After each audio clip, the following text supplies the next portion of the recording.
Thank you. And thank you all for joining our webinar today on establishing and regaining control of your clean room.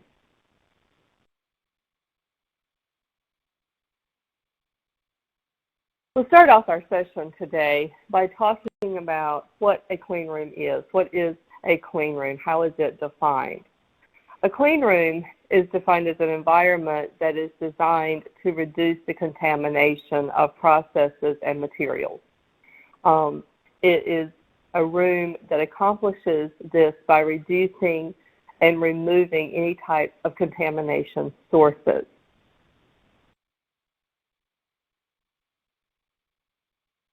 In your clean environment, your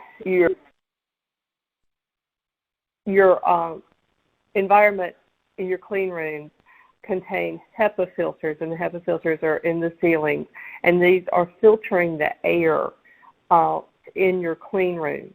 Typically, these HEPA filters will filter 99.99% of your air and filter out particles that are 0.3 microns. So they're filtering out almost 100% of particles as small as 0.3 microns.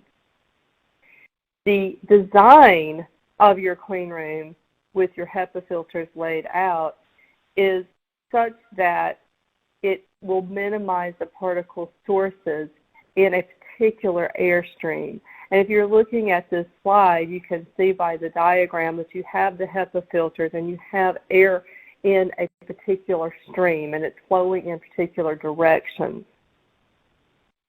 The airflow from these HEPA filters is designed to remove most of these particles. So you're removing particles and you're capturing particles as small as 0.3 microns. And as we move on into the presentation, you're going to really see what size a 0.3 micron is. It's very small. We can't see particles that are that small. But in our clean room, this is what we are doing. We're removing any type of particulate contamination that is this small. We're having the air that is flowing in particular directions in order to filter that those particles.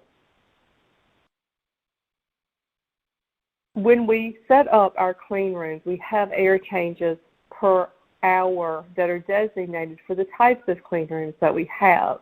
And we have different classes of clean rooms. Classes of clean rooms can be from 1 to 100,000 if you're looking at the FDA scale. If you're looking at the ISO scale, the equivalent is ISO 3 to ISO 8, with ISO 3 or Class 1 being your cleanest and most sterile clean room, where your 100,000 or your ISO 8 is your it's clean room, but it's not a sterile clean room. When you get to around Class 100, that is where your sterility begins. You have a sterile environment in an ISO 5 or Class 100 environment. And from this slide, you can see the air changes per hour that should be taking place in your clean rooms depending upon the class. For a Class 100,000 or an ISO 8, you're going to typically have 5 to 48 air changes per hour. A Class 10,000 or an ISO 7, you're looking at 60 to 90 air changes per hour. And you can see as you're moving up and the more clean the environment, the more air changes per hour that you're going to have. In a Class 100, your sterile ISO 5 areas, you're going to have 240 to 480 air changes per hour.